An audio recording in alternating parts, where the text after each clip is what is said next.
Selamat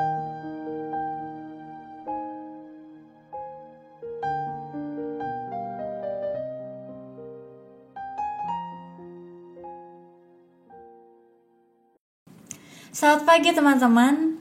Sungguh mengucap syukur hari ini kita bisa beribadah lagi sama Tuhan. Kita bisa memuliakan dan menyembah namanya. Saat ini, marilah kita tundukkan kepala kita. Marilah kita siapkan hati kita saat teduh.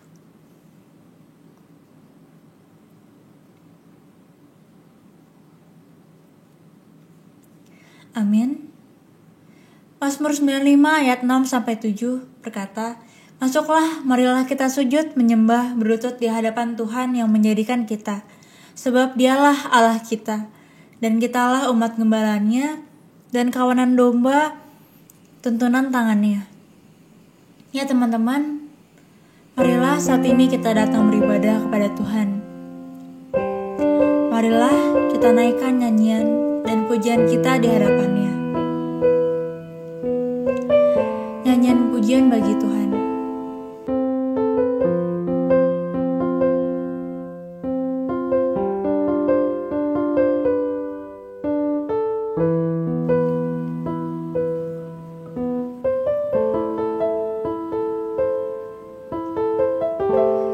Nyanyian pujian bagimu,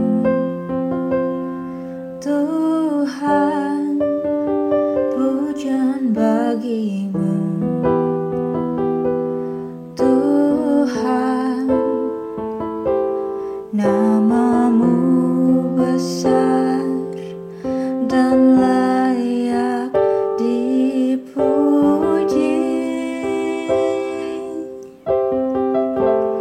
Nyanyian pujian bagimu, Yesus, pujian bagimu, Yesus, namamu besar dan layak dipuji.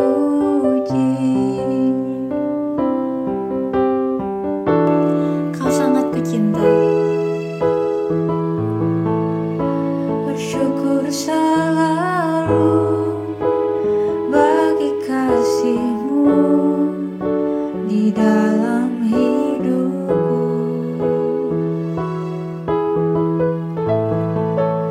Dan takkan ku ragu atas rencana-Mu untuk masa depanku.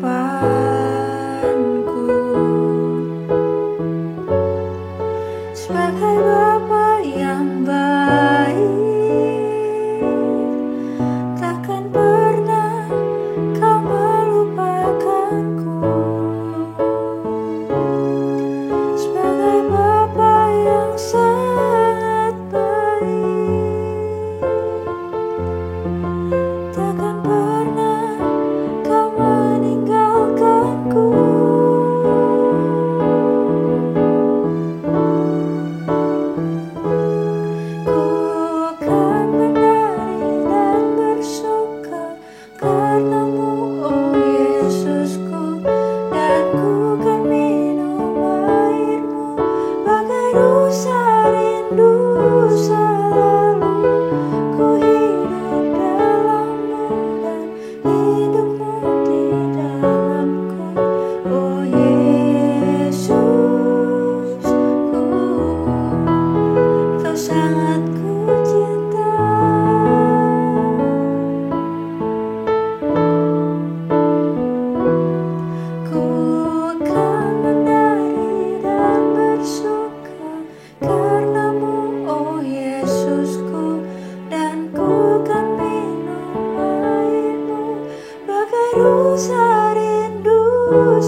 Tuhan, buat kesempatan di pagi hari ini kami bisa datang lagi beribadah kepada Tuhan.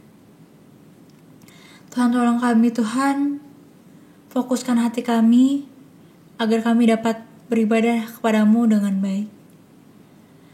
Dalam nama Tuhan Yesus kami berdoa dan mengucap syukur. Haleluya, amin. Teman-teman, saat ini marilah kita tundukkan kepala kita satu kali lagi. Marilah kita akui segala dosa yang telah kita perbuat. Mari kita buat komitmen kepada Tuhan agar kita bisa melakukan hal-hal yang menyenangkan hatinya. Mari sama-sama kita berdoa.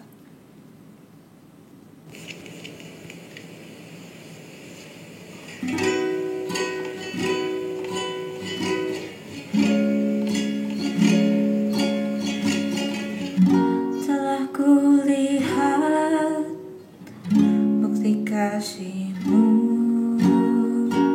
Kau menderita gantikanku. Dengan darah-Mu Kau selamatkanku. Kini ku hidup menyenangkan-Mu.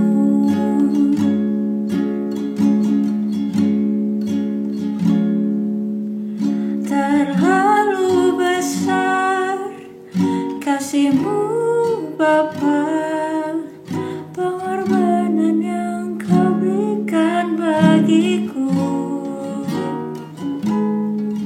Terlalu mahal darah-Mu Yesus, tercurah untuk menebus hidupku. Mari kita nyanyikan lagu ini sekali lagi. Telah kulihat bukti kasih-Mu. Telah kulihat bukti kasih-Mu, Kau menderita gantikanku.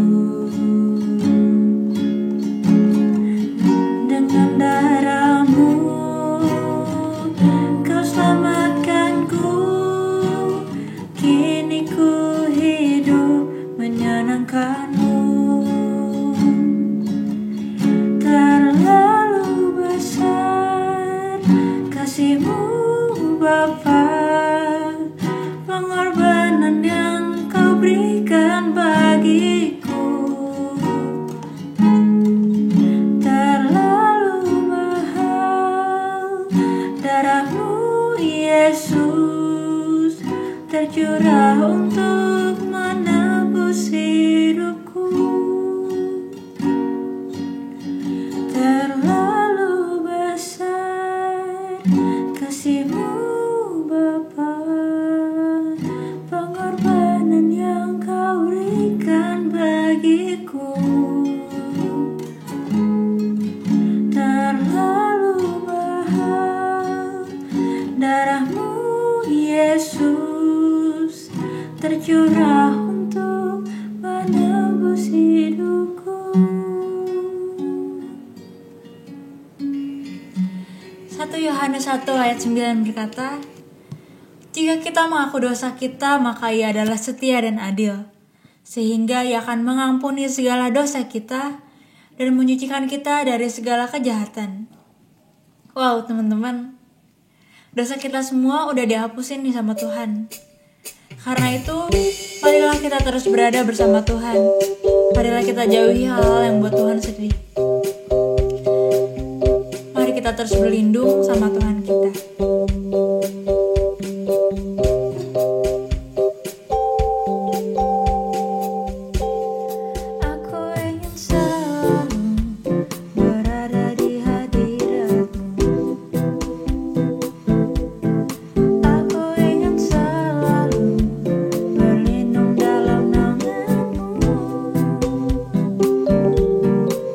Di bawah kepak sayap-Mu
Sebelum kita mendengarkan firman Tuhan, marilah kita nyanyikan satu buah lagu.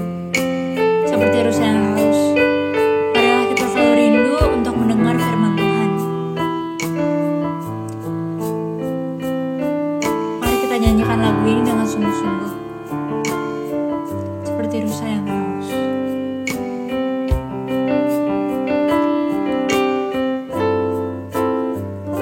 Seperti rusa yang haus, rindu aliran sungaimu. Hatiku tak tahan menunggumu.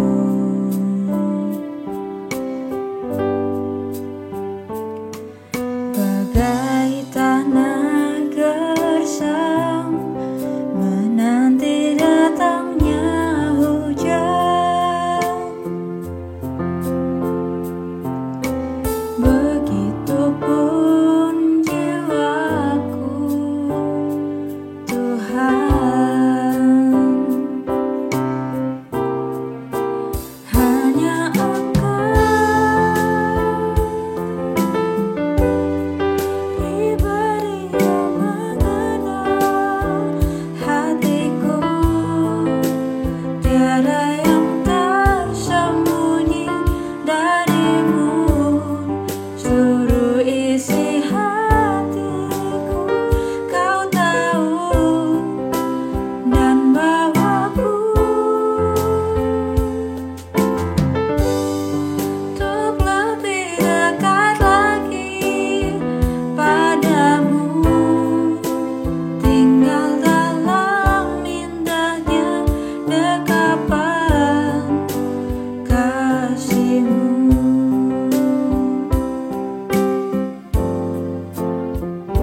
Seperti rusa yang haus, rindu aliran sungaimu. Hatiku tak tahan menunggumu.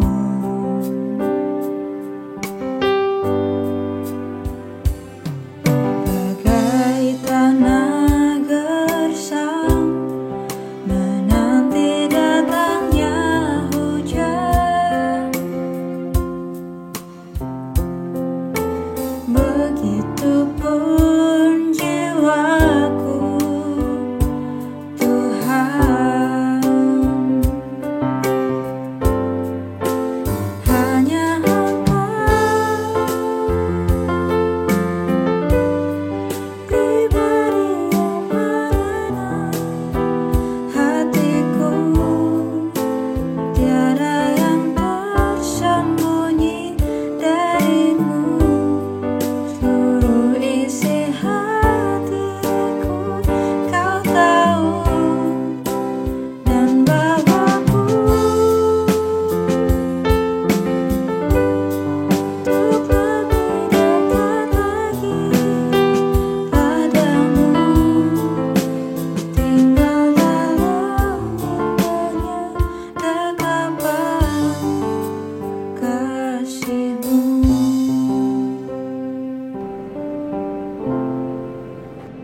Pemberitaan firman Tuhan.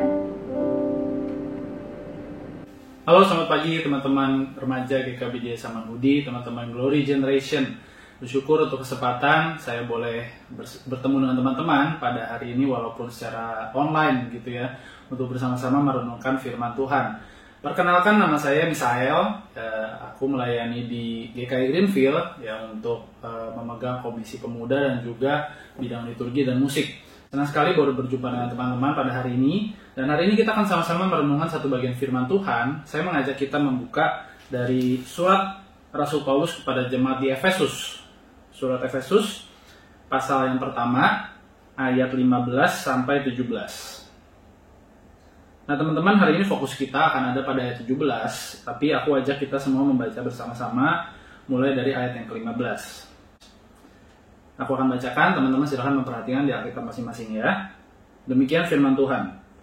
Karena itu, setelah aku mendengar tentang imanmu dalam Tuhan Yesus dan tentang kasihmu terhadap semua orang kudus, aku pun tidak berhenti mengucap syukur karena kamu. Dan aku selalu mengingat kamu dalam doaku dan meminta kepada Allah Tuhan kita Yesus Kristus, yaitu Bapa yang mulia itu, supaya Ia memberikan kepadamu roh hikmat dan wahyu untuk mengenal Dia dengan benar. Semakin jauh kita baca firman Tuhan pada hari ini, teman-teman. Nah, teman-teman, suatu kali ada seorang anak remaja, ya, usianya kira-kira mungkin SMA kelas 2 begitu, masuk ke sebuah tim basket, ya. Anak remaja ini pria, ya, jago sekali, tapi cenderung bandel dalam artian gini, dia jago main basket, tapi dia tuh sering merasa bahwa tanpa pelatihku ini aku juga bisa jago gitu, ya. Aku sudah cukup paham lah kira-kira strategi-strategi yang biasa dipakai pelatihku ini, bagaimana menjalankannya begitu, ya. Dan aku juga cukup sering menjadi top scorer gitu, yang mempunyai poin paling banyak dari timnya dia gitu setiap kali pertandingan. Dan memang tim ini sering menang, teman-teman, ya, sampai akhirnya masuk di berbagai kejuaraan, ya, masuk babak final, minimal semifinal, sering juara begitu, ya. Nah, tapi di dalam sebuah kesempatan, teman-teman, anak remaja ini, ya, kita sebut saja namanya George begitu, ya. Si George ini terlalu sombong begitu. Jadi ketika ada satu kali latihan dia melakukan kesalahan dan kemudian pelatihnya menegur dia marah. Dia merasa, gila, ini pelatih nggak tahu siapa gua. Gua kan yang sudah menjadi top scorer berkali-kali di tim ini. Tim ini banyak menang tuh juga, ya, sedikit banyak gara-gara gua gitu. Kenapa gara-gara kesalahan yang, ya, ini mah sepele lah, kok gue dimarahin? Dan akhirnya dia nggak senang dengan teguran pelatihnya itu, dan dia marah besar sampai akhirnya pelatihnya memutuskan, George, kamu harus didisiplin. Kamu tidak boleh bermain di dalam satu kejuaraan, ya, karena sebentar lagi mereka akan mengikuti sebuah kejuaraan yang lain, dan dia tidak boleh main di seluruh pertandingan di kejuaraan itu, dan setiap kali dia latihan, dia harus melakukan 2 disiplin, yaitu lari bolak-balik lapangan, ya, sama push up ratusan kali gitu. Setiap kali datang latihan. Jadi teman-temannya latihan, ya, dia cuman lari bolak-balik lapangan, push up lah segala macam begitu. Dan dia nggak senang, teman-teman, dengan disiplin ini. Tapi karena dia merasa, gila, masa gue gara-gara begini terus gue mesti keluar dari tim ini gitu. Dia nggak mau. Akhirnya dengan berat hati dia melakukan disiplin ini, sampai suatu saat dia merasa, kok gue udah bukan bagian dari tim ini lagi. Teman-teman gue pada pergi ikut kejuaraan, gue enggak. Gue malah cuman latihan juga, gue gak ikut latihan. Gue push up sendiri, lari bolak-balik lapangan sendiri. Gue didisiplin kayak gini, gue seperti dikucilkan. Kenapa sih? Gitu. Sampai suatu saat, teman-teman, di dalam keluarganya, papanya sakit, dan akhirnya dia merasa hidupnya hampir gak berguna. Dia nggak bisa ikut kejuaraan basket sama teman-temannya. Dia rasa keberhargaan dirinya hilang. Dan akhirnya dia tanpa pikir panjang, dia datang kepada pelatihnya. Dia bilang, Pak, Bapak ini mau apa sih dari saya? Kenapa kesalahan saya yang kecil itu kok didisiplin besar sekali? Dan sekarang keadaan Papa saya lagi sakit gini, saya nggak ngerti mesti ngapain dengan hidup saya. Lalu teman-teman, tanpa dia duga, Pak pelatihnya ini mengajak dia bicara seperti Papa mengajak bicara anaknya. Dan pelatih ini menjelaskan, kenapa sih kesalahan kamu yang kelihatannya kecil itu saya harus disiplin dengan tegas. Kenapa kamu nggak bisa ikut kejuaraan basket bersama-sama dengan teman-teman kamu sekarang? Kenapa kamu harus lari bolak-balik lapangan, push up, dan lain sebagainya ketika teman-teman kamu latihan? Dan sang pelatih ini berusaha menjelaskan bahwa supaya anak ini, si anak remaja ini yang memang dia jago, berbakat sekali, dia lebih menghargai apa itu yang namanya permainan basket. Pelatihnya juga ingin anak remaja ini menjadi anak yang mempunyai karakter yang lebih baik. Bukan dengan ikut tim basket malah karakternya makin buruk, bahkan mungkin di sekolah nilai-nilainya malah turun, tapi dia mau anak ini makin disiplin sebagai seorang murid juga, bukan hanya sekedar sebagai pemain basket.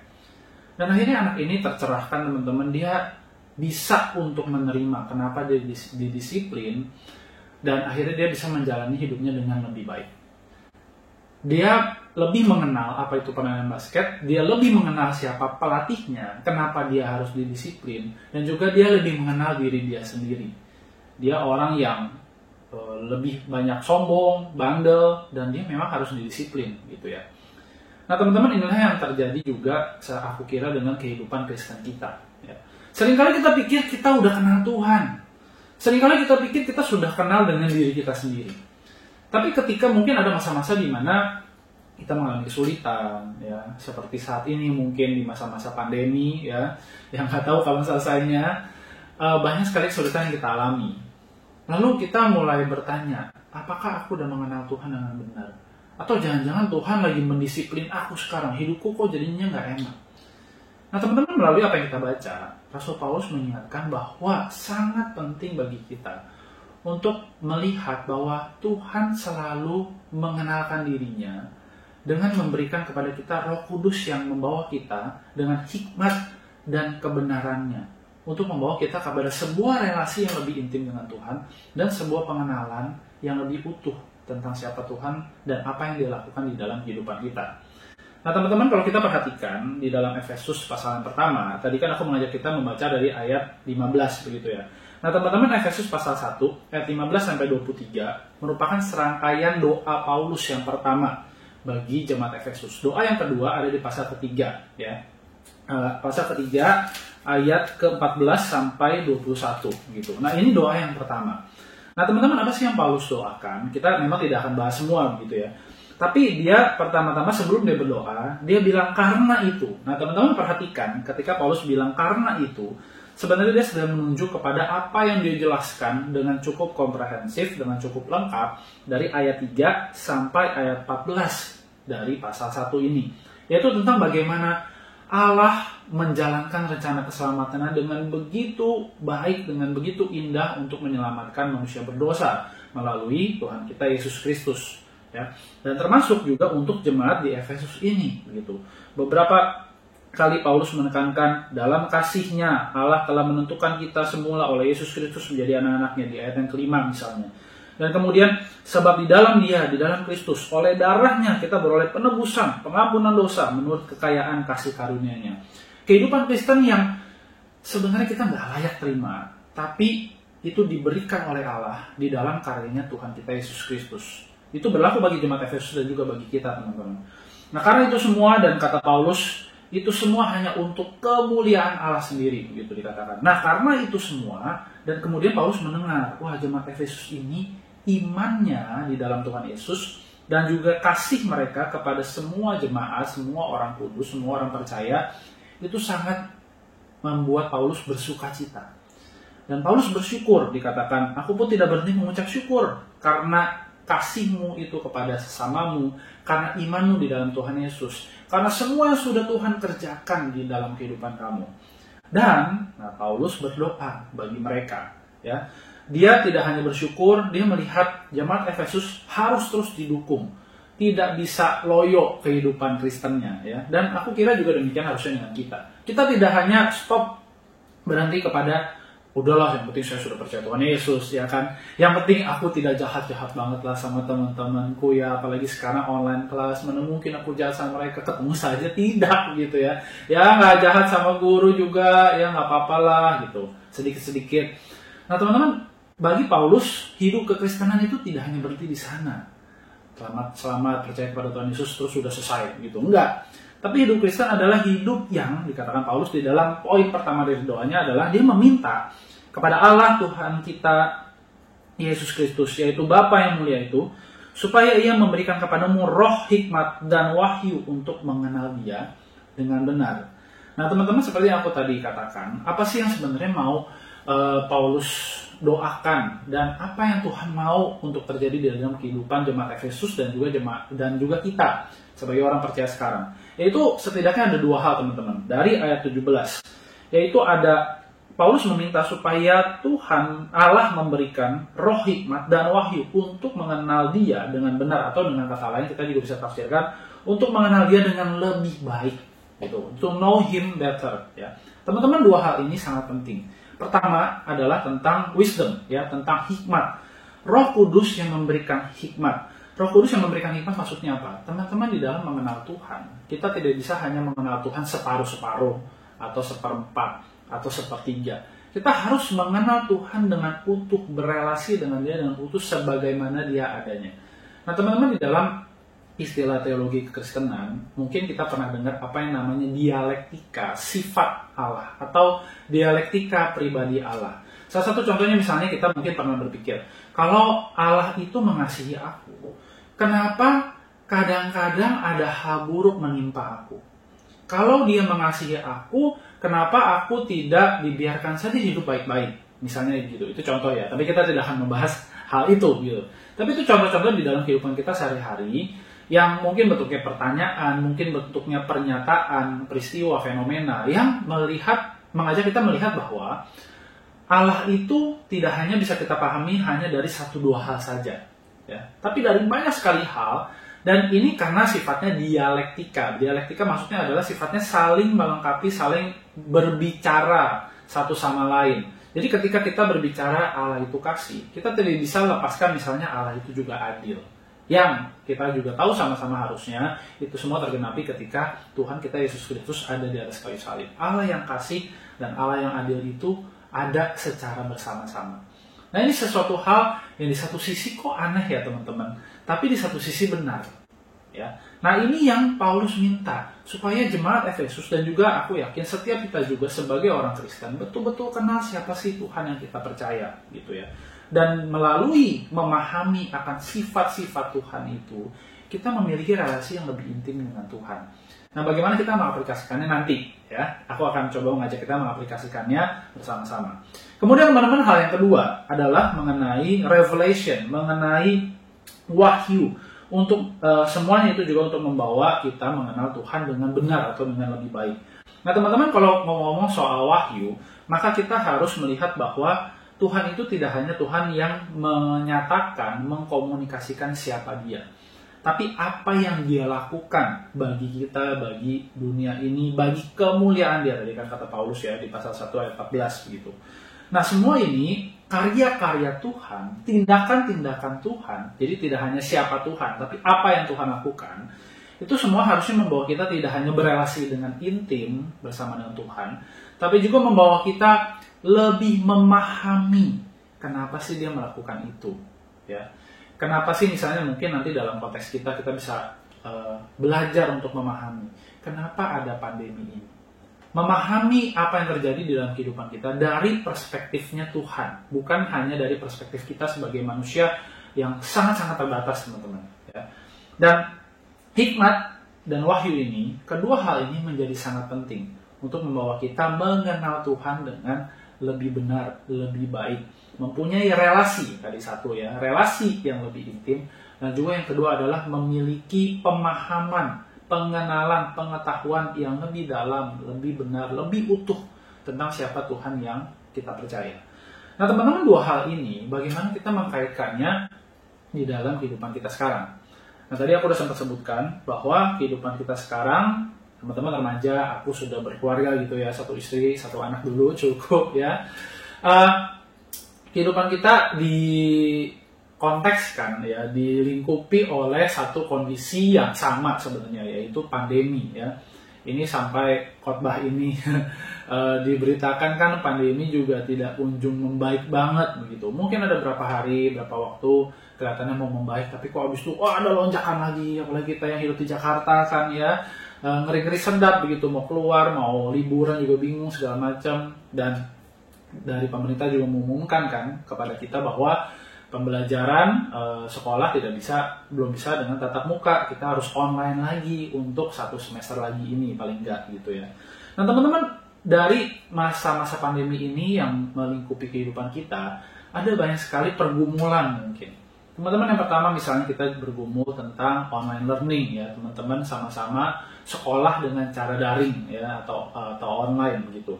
Ada banyak adjustment yang harus teman-teman lakukan, ada banyak perubahan, adaptasi yang harus teman-teman lakukan. Aku nggak tahu sih sampai sekarang berapa banyak di antara kita yang masih terus struggle, masih terus bergumul.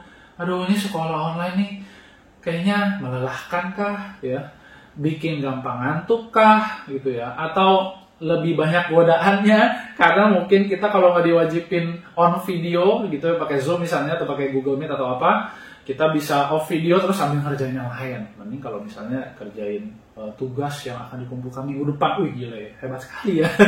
Tapi itu juga sebenarnya salah kan, karena kita harusnya sedang memperhatikan pelajaran yang diberikan oleh guru kita gitu. Mungkin juga kita bergumul dengan relasi dengan orang tua kita ya. Teman-teman mungkin kita boleh coba sedikit berempati dengan mereka. Ketika mungkin orang tua kita tadinya mereka sibuk di kantor, mereka pulang tidak membawa beban apa-apa karena ingin bertemu dengan kita. Tapi sekarang mereka sibuk di kantor itu dipindah ke rumah. Kemudian mereka juga harus melihat kita sebagai anak itu struggle dengan sekolah kita. Wah, mereka tambah pusing. Nah, mungkin kita juga punya relasi dengan orang tua yang jadinya agak renggang gitu ya. Kurang akrab seperti biasanya, sibuk masing-masing di tempat yang sama, di atap yang sama. Itu suatu pergumulan mungkin bagi beberapa di antara kita.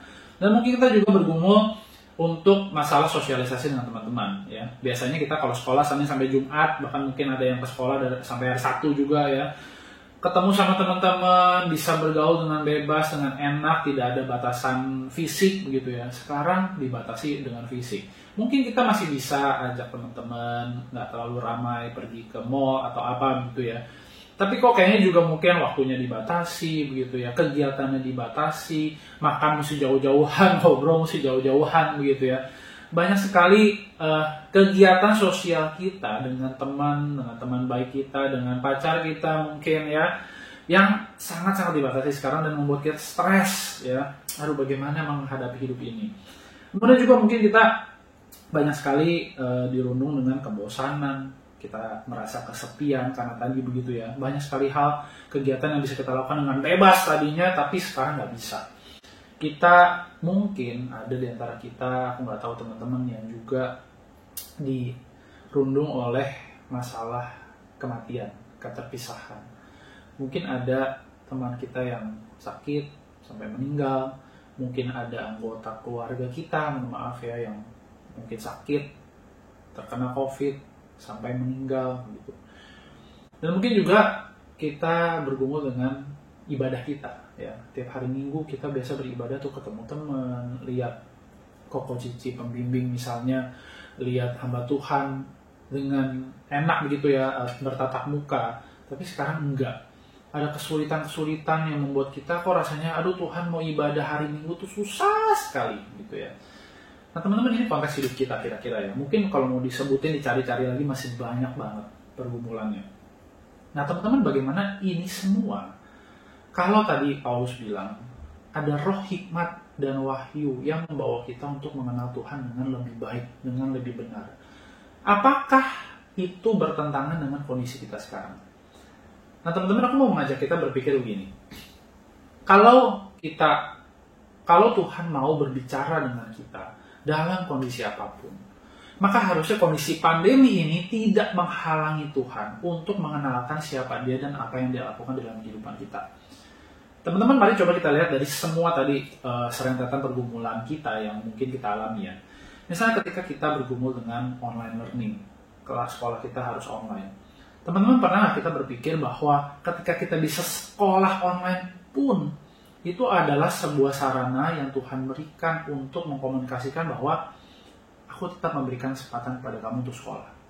Teman-teman, berapa banyak, mohon maaf ya, siswa-siswa, anak-anak remaja yang nggak tahu di mana tinggalnya, mereka sekarang nggak bisa sekolah.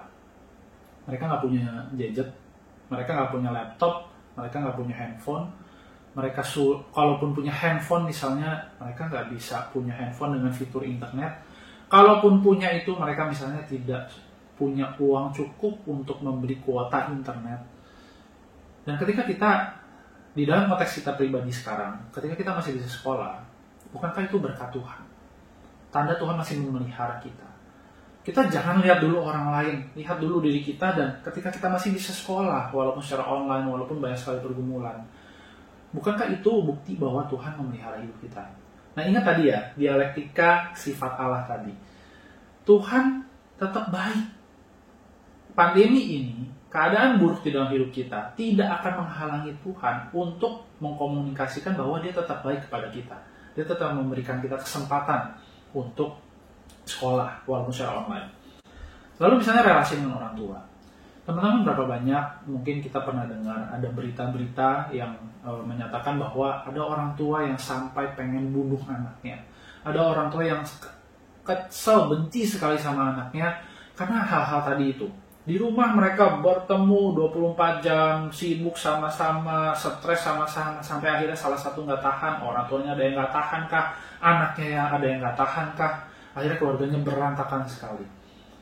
Tapi kalau kita lihat, mungkin di dalam keluarga kita ada pergumulan itu, tapi Tuhan masih memelihara keluarga kita. Berarti Tuhan masih sangat sayang sama keluarga kita. Lagi-lagi jangan kita lihat dulu kehidupan orang lain, lihat kehidupan kita secara pribadi.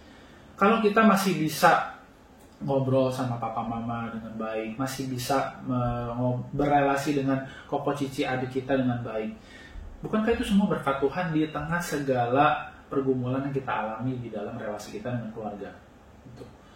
Terus misalnya sosialisasi dengan teman-teman juga. Ketika Tuhan tetap memberikan kesempatan, kita bisa misalnya, aku nggak tahu teman-teman apakah ada yang ikut kelompok tumbuh bersama gitu, misalnya kelompok kecil. Kalau teman-teman masih bisa kelompok kecil walaupun secara online, lagi-lagi bukankah itu anugerah Tuhan? Kesempatan istimewa di tengah kondisi pandemi yang Tuhan berikan kepada kita untuk tetap bisa bersosialisasi dengan teman-teman kita walaupun secara online. Dan teman-teman, ketika mungkin kita kesulitan ibadah gitu ya, teman-teman, ada banyak sekali anak-anak remaja seperti kalian yang hari ini tidak bisa beribadah. Lagi-lagi mungkin karena mereka kesulitan, mereka nggak bisa akses YouTube misalnya, mereka nggak bisa akses Zoom, mereka nggak punya kuota, mereka nggak punya gadgetnya, gawainya itu untuk mereka pakai untuk beribadah. Mereka mau ke rumah ibadah ya dilarang oleh pemerintah misalnya, kan ada batasan-batasan, ada batasan umur mungkin, ada batasan kondisi kesehatan, dan mereka kan kalau kondisi kesehatan mereka pun nggak memungkinkan. Berapa banyak anak-anak remaja juga yang mungkin terpapar oleh virus corona ini, dan mereka nggak bisa beribadah dengan baik. Syukur-syukur mereka mungkin punya gadget gitu ya, mereka punya akses internet, punya kuota, mereka mungkin masih bisa mengikuti ibadah di rumah sakit dengan gadget mereka masing-masing. Tapi itu pun dengan keterbatasan karena mereka harus berjuang dengan penyakit mereka sendiri. Nah, kalau kita masih bisa beribadah sekarang dengan baik, dengan nyaman, dengan gak pikirin ada harus, aduh bentar lagi kuota gue habis atau enggak ya, apa dan lain sebagainya. Bahkan mungkin teman-teman ya, kalau mau aku agak berimajinasi sedikit, teman-teman ada yang bisa benar-benar beribadah di kamar sendirian, gak ada yang ganggu. Bukankah itu juga anugerah Tuhan, teman-teman? Tuhan tetap baik, Tuhan tetap setia, Tuhan tetap sayang sama kita, walaupun kondisi kita buruk, walaupun kita banyak pergumulan. Dan Tuhan di saat yang sama, ketika Dia mau tetap setia, Dia mau tetap sayang sama kita, Dia mau tetap pelihara kita, berarti Dia sedang mengerjakan sesuatu di dalam kehidupan kita. Ingat tadi ya, ada wahyu, ada hikmat, ada wahyu. Ada siapa Tuhan, pribadi Tuhan yang berusaha dikomunikasikan, Dia baik, Dia tetap setia, ya kan? Nah, bagaimana Dia membuktikannya? Dia mengkomunikasikan juga tindakan Dia tetap bekerja. Ada sesuatu yang Tuhan kerjakan untuk membuktikan akan pribadi Dia. Dia tetap setia, Dia tetap baik, Dia tetap sayang kita, Dia pelihara kita, Dia kasih kesempatan sekolah, Dia kasih kita keluarga yang tetap harmonis, Dia kasih kita teman-teman yang tetap perhatian, mau berinteraksi sama kita, walaupun kondisi kita sebenarnya banyak keterbatasan dan banyak hal-hal buruk yang terjadi. Nah, lihatlah teman-teman itu sebagai sebuah kesempatan untuk makin kenal Tuhan, makin bisa berelasi dengan Tuhan. Nah, teman-teman, aku jadi ingat tahun berapa ya? 2014 kayaknya ya, kira-kira berarti 7 tahun yang lalu, sudah cukup lama. Nah, teman-teman, jadi ceritanya agak mundur lagi sedikit ya. Aku di tahun 2009 ya sempat menjalin relasi, begitu pacaran lah ya, sama satu perempuan, satu wanita, sampai kira-kira tahun 2012 pertengahan lah kira-kira itu. Nah, kami awal-awal yang menjalani relasi ya cukup baik gitu kan, yang indah-indah di dalam berpacaran. Siapa yang pacaran sekarang ya, lagi masa-masa indah ya, tunggu sebentar lagi, tetap indah ya. tapi ya di dalam perizinan Tuhan kami tidak bisa melanjutkan relasi, putus gitu ya. Putusnya juga nggak enak karena ada pihak ketiga gitu dari sisi si wanitanya begitu ya. Nah di saat itu aku tuh sempat berpikir begini, Tuhan, gue tuh udah menggumuli loh kalau si cewek ini bisa nggak ya kalau misalnya gue mau jadi hamba Tuhan, dia tuh mau nggak jadi istri hamba Tuhan gitu. Katanya mau, tapi kok dia malah selingkuhin gue gitu. Tuhan, ini dari beberapa pacarku yang sebelumnya, ini yang paling pas nih. Aduh, baiknya, kenal Tuhannya, segala macam gitu ya, terlepas dari segala kekurangan antara aku dan dia. Wah, ini udah paling pas deh. Tapi kok kenapa Tuhan kami harus putus? Nggak enak lagi putusnya gitu kan. Nah aku sempat terus bertanya-tanya, bahkan berapa waktu itu sempat membuat aku sakit begitu ya. Karena bagi aku waktu itu stres sekali gitu. Karena aduh, apakah masih ada wanita yang lebih baik dari dia dan bisa menerima aku gitu ya. Mau jadi hamba Tuhan, siapa yang mau jadi istri hamba Tuhan gitu ya. Ya dia yang sekarang menjadi istriku, sekarang juga adalah hamba Tuhan gitu ya. Dan aku terus sempat beberapa waktu terus memikirkan hal itu dan aku menuntut Tuhan untuk menjawab gitu. Kalau memang, nah itu seperti tadi aku ceritakan, kalau memang Tuhan tuh baik sama aku, ya kasih dong Tuhan jawaban. Kalau memang Tuhan itu penuh dengan hikmat, kasih tahu aku dong, kenapa sih hal ini harus terjadi? Bagaimana aku harus bertindak gitu? Kalau memang Tuhan adil, ya Tuhan balesin dong gitu. Aku diselingkuhin, ya bikin relasi mereka nggak beres kayak apa segala macam gitulah. Banyak sekali doa-doa, hujatan-hujatan yang kurang baik gitu ya. Sampai akhirnya teman-teman kembali ke tahun 2014 tadi. Jadi ya singkat cerita kami sudah putus gitu ya, jarang sekali berkomunikasi, hampir tidak ada komunikasi. Sampai di tahun 2014, waktu itu seminari tempat aku belajar mengadakan sebuah kira-kira retret doa semalam lah gitu ya. Doa semalam suntuk untuk pemuda gitu di satu gereja. Dan kemudian kami mahasiswa teologi yang berdomisili tinggal di Jakarta diminta untuk pelayanan menjadi pemimpin kelompok gitu ya. Jadi kira-kira acaranya tuh dibagi ke dalam beberapa kelompok, nanti mengikuti instruksi dari yang membawakan acara, kami berdoa, berpindah tempat lah, ada beberapa pokok doa dan lain sebagainya gitu. Nah, ketika aku nungguin, jadi kan pemimpin kelompok kami datang duluan ya, nungguin anak kelompoknya pada datang satu-satu gitu ya. Terus aku juga udah mulai menyambut, ada beberapa anak pemuda datang, oh iya kenalan bla bla bla ya. Tiba-tiba di sudut pintu sana aku melihat ada sosok wanita yang tidak asing, yaitu si mantanku ini ya. Terus dia datang, waduh ngapain ya orang? Oh ya ikut doa dong, masa datang sini buat melakukan hal yang lain gitu ya. Terus kok dia jalan makin dekat ke tempat aku duduk, ke kelompokku. Langsung aku pikir, waduh, amsyong nih. Jangan-jangan dia kan sekelompok sama gua. Oh Tuhan Yesus tolong. Nah, beneran dong, guys ya. Jadi mantanku ini, ya kan itu kan kagak ngatur ya. Jadi aku gak minta ke panitianya yang bikin acara, dia juga gak minta. Tahu-tahu sekelompok. Di saat itulah seorang Misael yang masih mahasiswa teologi berdoa, Tuhan Yesus tolong dong, ini gue mesti ngapain? Beneran loh teman-teman, aku berdoa, Tuhan aku mesti ngapain? Semalam suntuk sama dia, aduh suntuk saya nanti ya. Aku terus semalaman itu tidak hanya berdoa tentang beberapa hal, tentang gereja, tentang anak muda, tentang kehidupan anak muda begitu ya, sesuai arahan dari teman-teman yang bawain acara. Tapi aku juga sendiri bergumul, Tuhan mau apa dari hal ini? Kenapa aku harus ketemu sama dia di saat-saat yang tidak kami duga, atau paling tidak aku duga, aku nggak tahu dia menduga atau enggak gitu ya. Kenapa harus terjadi ini? Tuhan mau apa? Gitu. Akhirnya malam itu berlalu dan ketika acara itu udah selesai teman-teman, udah pada mau pulang gitu kan ya, aku perpisahan, maksudnya ya perpisahan, saya goodbye sama teman-teman kelompok semua ya, thank you ya sudah bersama-sama denganku satu malam gitu. Terus mantanku ini ya tunggu yang lain pulang, akhirnya dia ajak ngobrol sama aku, dia mau ngobrol sama aku, katanya kok boleh ngobrol nggak gitu. Oke, ngobrol. Singkat cerita, intinya dia minta maaf.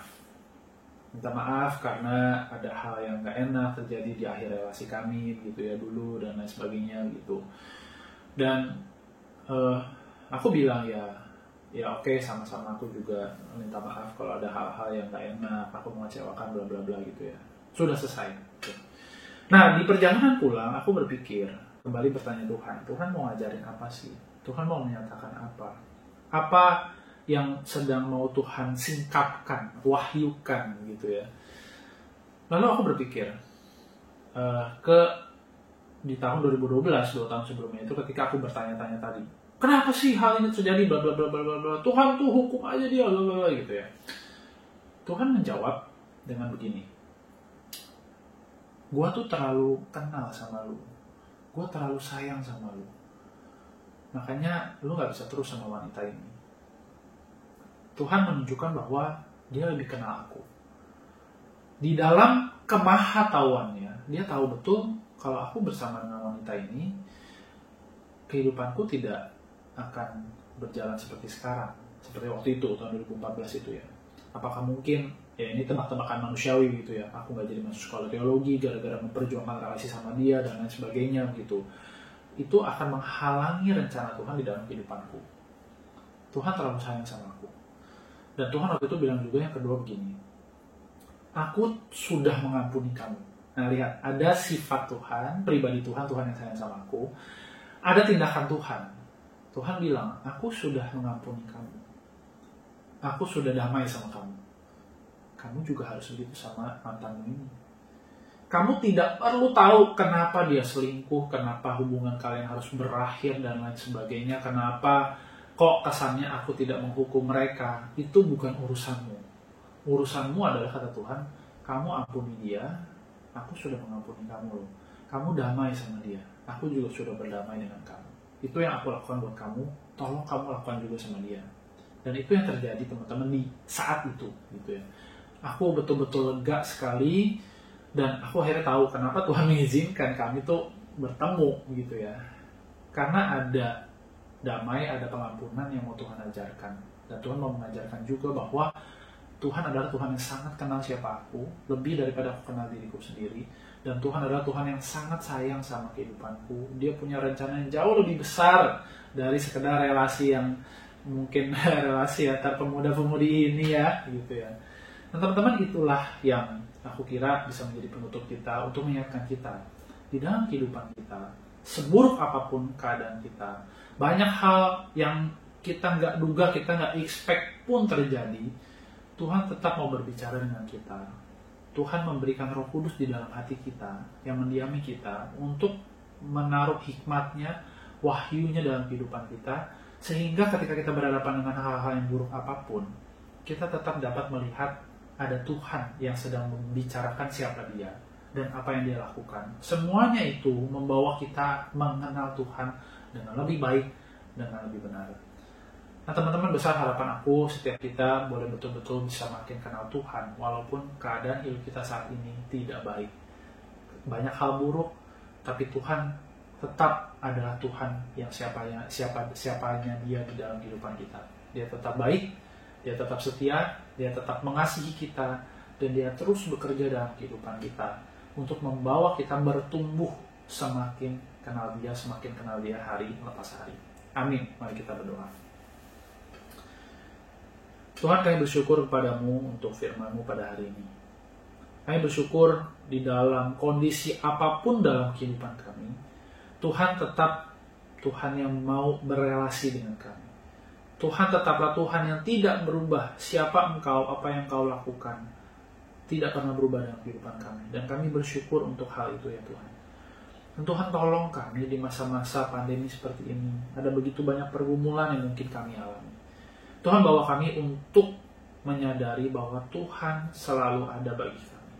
Tuhan selalu bertindak bagi kami.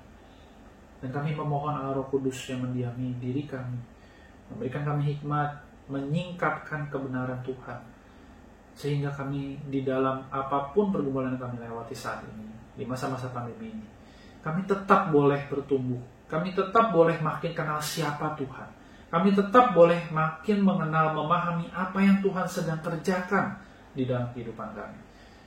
Tuhan tolong kami untuk memahami itu semua. Bawa kami untuk semakin mengenal Engkau hari lepas hari, waktu lepas waktu. Di tengah segala pergumulan apapun, kami mau semakin mengenal Tuhan. Dan kami mau mengenal Tuhan lebih benar lagi, lebih baik lagi.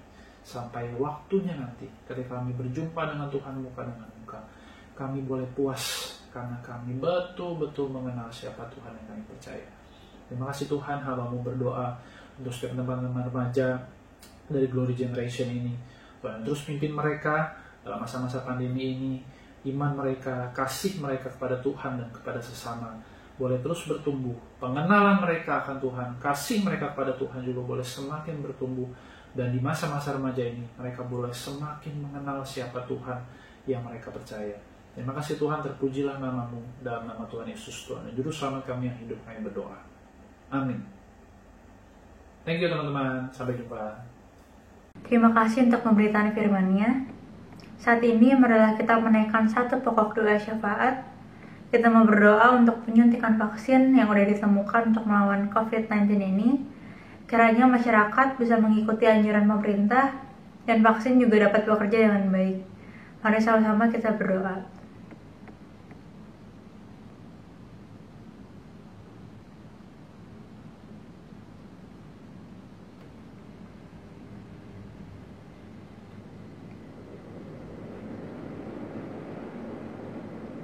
Amin. Saat ini marilah kita memberikan persembahan bagi teman-teman yang sudah memiliki akun bank, bisa transfer melalui rekening yang tertera. Jika teman-teman belum memiliki akun bank, bisa menitipkan lewat orang tua.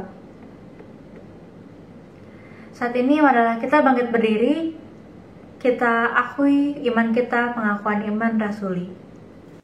Pengakuan iman rasuli. Aku percaya kepada Allah, Bapa yang Maha Kuasa, Khalik langit dan bumi, dan kepada Yesus Kristus, Anak yang tunggal Tuhan kita, yang dikandung dari Roh Kudus, lahir dari darah Maria, yang menderita sengsara di bawah pemerintahan Pontius Pilatus, disalibkan, mati dan dikuburkan, turun ke dalam kerajaan maut, pada hari yang ketiga bangkit pula dari antara orang mati, naik ke surga, duduk di sebelah kanan Allah, Bapa yang Maha Kuasa. Dan dari sana ia akan datang untuk menghakimi orang yang hidup dan yang mati. Aku percaya pada Roh Kudus, gereja yang kudus dan am, persekutuan orang kudus, pengampunan dosa, kebangkitan tubuh, dan hidup yang kekal. Amin. Roma 11 ayat 36, sebab segala sesuatu adalah dari Dia, oleh Dia, dan kepada Dia. Bagi Dialah kemuliaan sampai selama-lamanya. Doxology.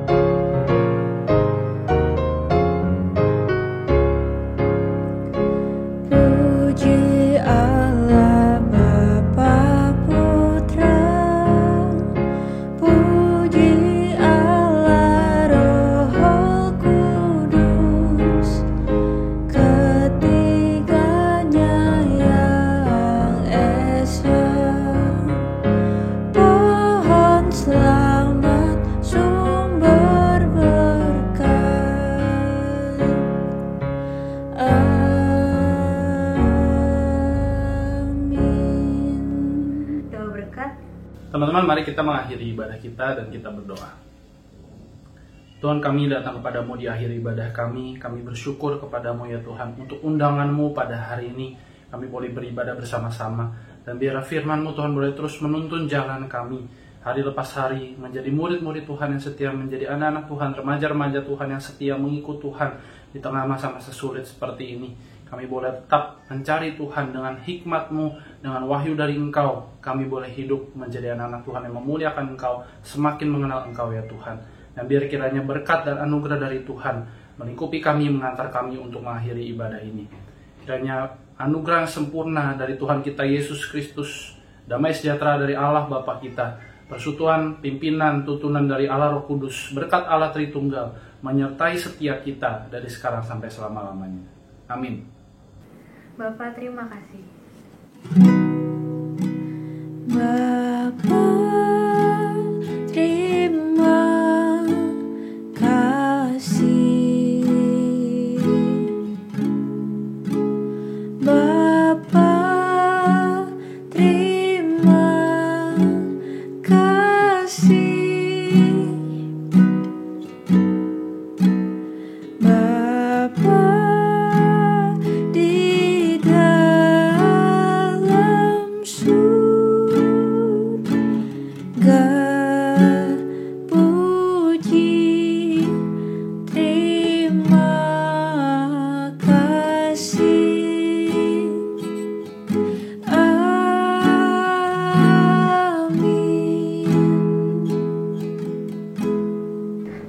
Teman-teman dipersilahkan duduk saat teduh.